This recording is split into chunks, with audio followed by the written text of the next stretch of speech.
Chers amis, bonjour. Alors, petite précision, si je ne fais pas de vidéo live, c'est parce que j'ai un débit internet très faible et que c'est pas moi qui choisis, donc je fais en différé, je peux pas faire autrement.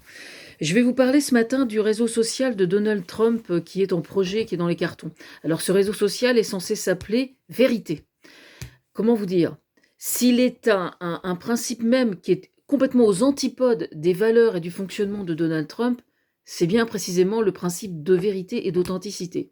Donc je veux dire, c'est quelque chose de tellement, comment dire? Saugrenu, on peut dire ça comme ça, que ça n'a, pour moi, c'est vraiment, un truc qui est en train de qui va mourir dans l'œuf, obligatoirement. Je vais vous expliquer pourquoi. Le principe même du fonctionnement de Donald Trump, c'est l'usine à fake news. C'est-à-dire qu'il est prêt à comment dire? À dénigrer, à mentir, à manipuler. Il n'a toujours fonctionné que selon ces valeurs-là. Donc à partir du moment où lui ne fonctionne que sur ces valeurs-là, vouloir appeler son réseau social vérité, alors je ne sais pas si ça vient de chez moi, mais moi c'est une idée que j'ai développée dans mon livre sur les GAFAM. Hein, justement, un réseau social qui serait basé sur des profils vérifiés uniquement, etc.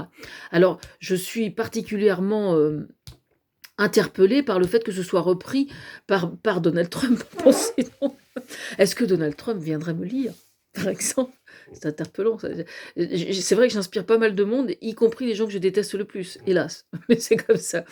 Bref, que ça vienne de moi ou pas, peu importe. Je sais juste que absolument tous les gens qui soutiennent Donald Trump véritablement sont tous des gens qui ne fonctionnent que selon ses valeurs. Donc, je ne vois pas comment et de quelle façon ce réseau social émanant de Donald Trump et de ses soutiens pourrait être viable. Personnellement, j'y crois pas une seule seconde.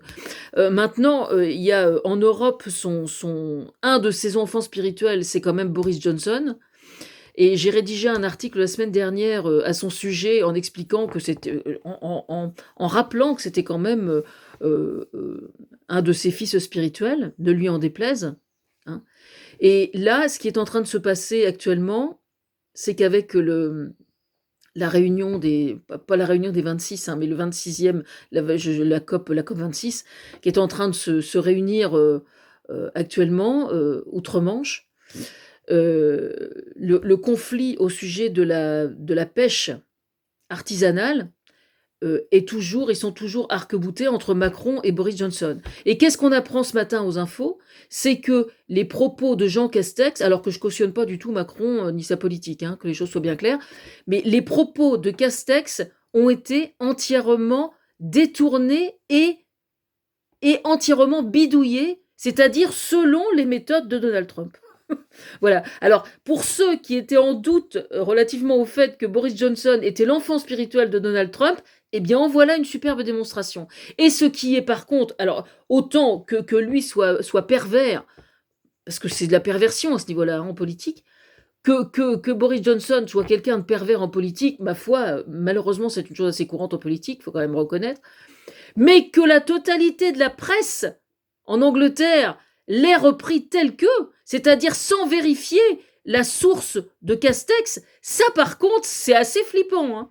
Moi personnellement, j'ai ma fille qui vit là-bas, franchement, je suis inquiète. Hein, je vous dis franchement, je suis inquiète, hein, parce que voir que la totalité de la presse se soit vraiment mis derrière Boris Johnson, sans chercher à comprendre, sans chercher... La traduction, elle est entièrement bidouillée. C'est vachement grave.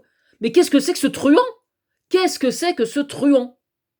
Je suis désolée d'être un peu, comment dire, pas péremptoire, mais un peu entière dans mon jugement. Enfin, merde. Quand est-ce qu'il va arrêter de se foutre de notre gueule, celui-là? Je vous le demande, moi. Enfin bref, je m'en vais au marché de Buchy. Mon livre sur la viculture, La poule aux œufs ne dort que d'un œil. La poule aux œufs ne dort que d'un œil va sortir normalement avant la fin du mois. D'accord? Le problème, c'est que la poule aux œufs dort, justement. La poule aux œufs qui ne dort que d'un œil. Elle déteste qu'on lui jette du sable.